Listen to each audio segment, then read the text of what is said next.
Assalamualaikum warahmatullahi wabarakatuh.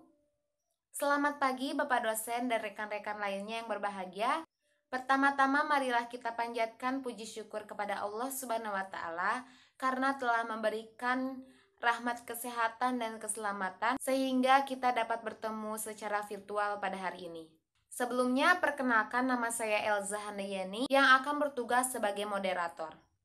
Saya akan membimbing jalannya presentasi kali ini. Adapun anggota kelompok saya yaitu Atis Dewi Lestari, Abi Husni, Dede Hayati, dan Delsi Amalia.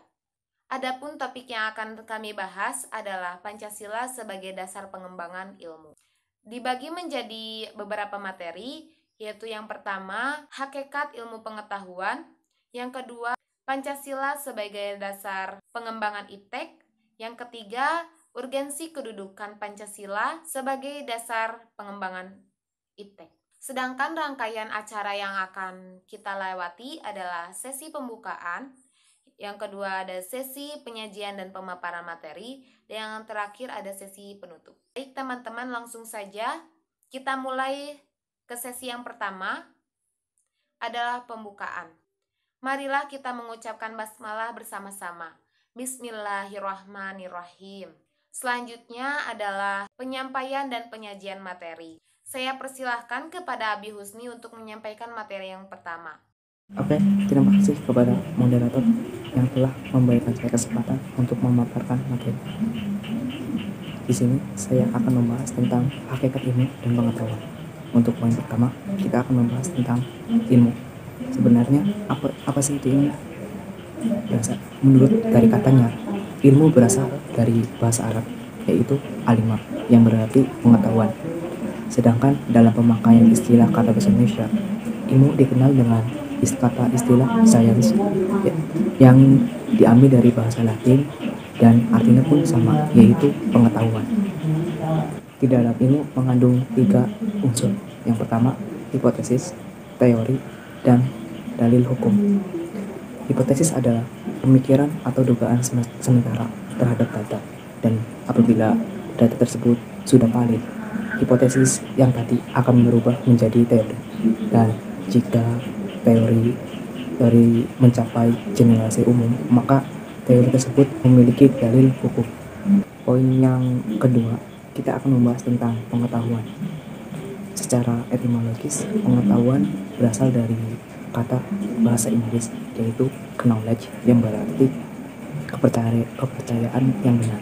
Menurut Ghazali, seorang pragmatis, pengetahuan adalah apa yang diketahui dan hasil atau pekerjaan tahu, di mana pekerjaan tahu adalah hasil dari dikenal, insaf, sadar, dan pandai.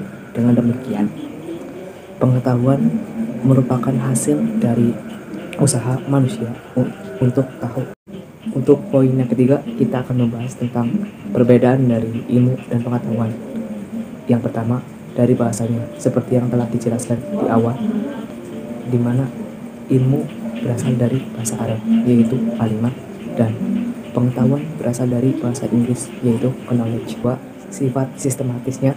Yang ketiga, cara memperolehnya. Pada dasarnya, ilmu dan pengetahuan itu berbeda, di mana ilmu dan pengetahuan bersinonim arti, sedangkan dalam arti keduanya itu berbeda. Terima kasih atas pemaparannya. Selanjutnya saya persilahkan kepada rekan Dede Hayati untuk menyampaikan materi berikutnya. Perkembangan iptek. Ilmu pengetahuan berkembang melangkah secara bertahap menurut dekade waktu dan menciptakan zamannya yang diuraikan oleh Surajio yang dimulai dari zaman pra-Yunani kuno. Pada masa ini, manusia masih menggunakan batu sebagai peralatan.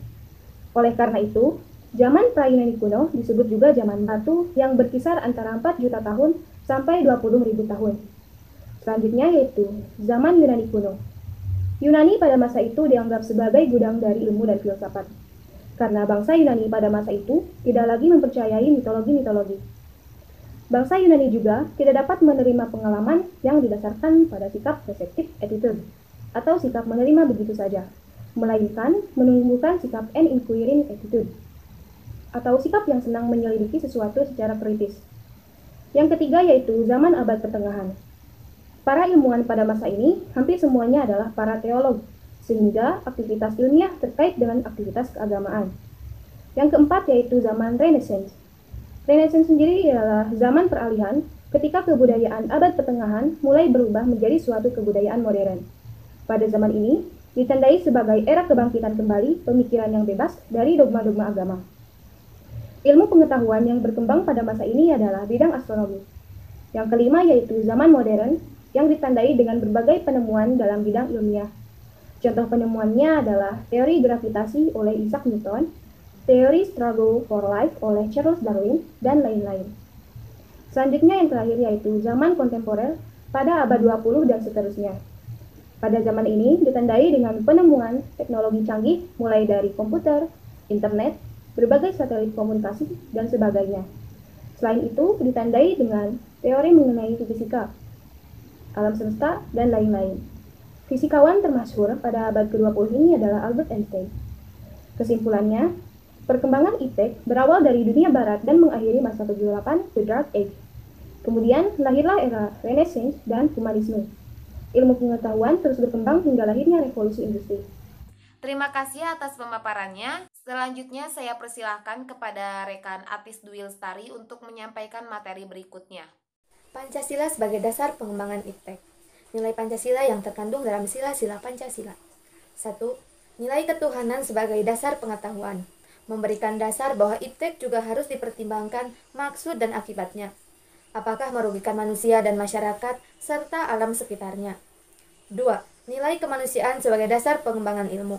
Manusia dalam mengembangkan iptek haruslah dengan cara-cara yang beradab. 3. Nilai persatuan sebagai dasar pengembangan ilmu. Iptek hendaknya menumbuhkan rasa nasionalisme, rasa kebesaran bangsa, serta keluhuran bangsa. 4. Nilai kerakyatan sebagai dasar pengembangan ilmu. Sila ini mendasari bahwa pengembangan iptek itu haruslah demokratis. 5. Nilai keadilan sebagai dasar pengembangan ilmu. Dasar pengembangan iptek dalam menjaga keseimbangan keadilan dalam kehidupan kemanusiaan. Urgensi kedudukan Pancasila sebagai dasar pengembangan iptek. 1. Urgensi Pancasila sebagai dasar nilai pengembangan ilmu. Konsep Pancasila sebagai dasar nilai pengembangan ilmu. 1. Tidak bertentangan dengan nilai yang terkandung dalam Pancasila. 2. Harus menyertakan nilai Pancasila sebagai faktor internal pengembangan ilmu pengetahuan itu sendiri.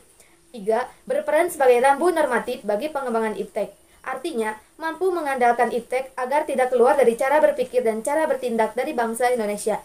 4. Harus berasal dari budaya dan ideologi bangsa Indonesia sendiri atau yang lebih dikenal dengan istilah indigenisasi ilmu atau mempribumikan ilmu. Terima kasih atas pemaparannya. Selanjutnya saya persilahkan kepada rekan Delsi untuk menyampaikan materi yang terakhir. 2. Alasan diperlukannya Pancasila sebagai dasar nilai pengembangan ilmu. Pentingnya Pancasila sebagai dasar pengembangan ilmu dapat ditelusuri ke dalam hal-hal berikut. Yang pertama, pluralitas nilai yang berkembang dalam kehidupan bangsa Indonesia seiring dengan kemajuan iptek menimbulkan perubahan dalam cara pandang manusia tentang kehidupan. Hal ini membutuhkan renungan dan refleksi yang mendalam agar bangsa Indonesia tidak terjerumus kepada penentuan keputusan nilai yang tidak sesuai dengan kepribadian bangsa. Yang kedua, dampak negatif yang ditimbulkan kemajuan iptek terhadap lingkungan hidup berada dalam titik nadir yang membahayakan eksistensi hidup manusia di masa yang akan datang. Oleh karena itu, diperlukan tuntutan moral bagi para ilmuwan dalam pengembangan iptek di Indonesia. Yang ketiga, perkembangan iptek yang didominasi negara-negara barat dengan politik global ikut mengancam nilai-nilai khas dalam kehidupan bangsa Indonesia seperti spiritualitas, gotong royong, solidaritas, musyawarah, dan cita rasa keadilan. Oleh karena itu, diperlukan orientasi yang jelas untuk menyaring dan menyangkal pengaruh nilai-nilai global yang tidak sesuai dengan nilai-nilai kepribadian bangsa Indonesia. Yang keempat, gaya hidup global menggantikan nilai-nilai kearifan lokal. Sementara itu, alasan Pancasila dijadikan dasar pengembangan iptek adalah: pertama, kerusakan lingkungan yang ditimbulkan oleh adanya iptek mengakibatkan generasi yang akan datang menerima resiko yang rawan bencana. Yang kedua, penggunaan benda-benda teknologi yang menggantikan peran nilai-nilai luhur. Karena itu, pengembangan ilmu pengetahuan dan teknologi harus senantiasa berorientasi pada nilai-nilai Pancasila. Yang terakhir, dinamika dan tantangan Pancasila sebagai landasan pengembangan iptek. Pancasila sebagai landasan pengembangan ilmu belum dibicarakan secara eksplisit oleh penyelenggara negara sejak Orde Lama sampai era reformasi. Para penyelenggara negara pada umumnya hanya menyinggung masalah pentingnya keterkaitan antara pengembangan ilmu dan dimensi kemanusiaan.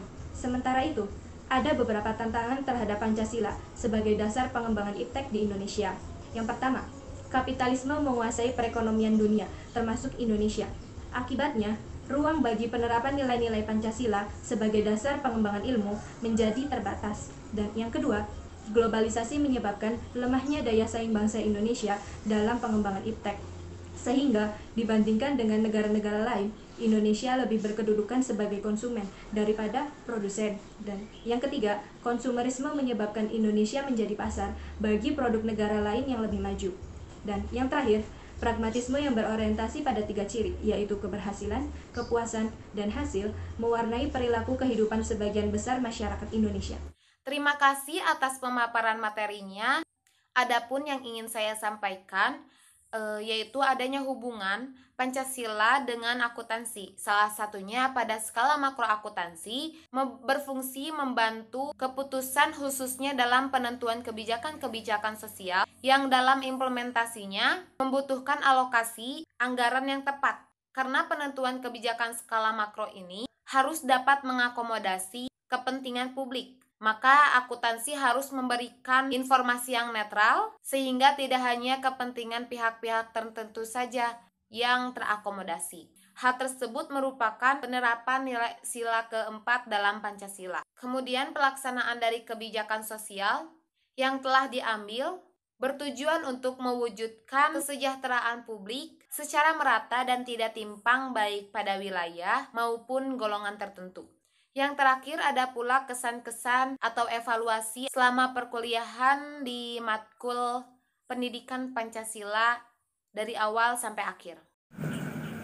Kesan saya selama mengikuti pembelajaran pendidikan Pancasila dan kewarganegaraan adalah memberikan saya informasi dan pengetahuan baru tentang sistem daring yang melalui metode-metode dan sistematis yang telah diajarkan oleh Bapak Kosasih Adi Saputra.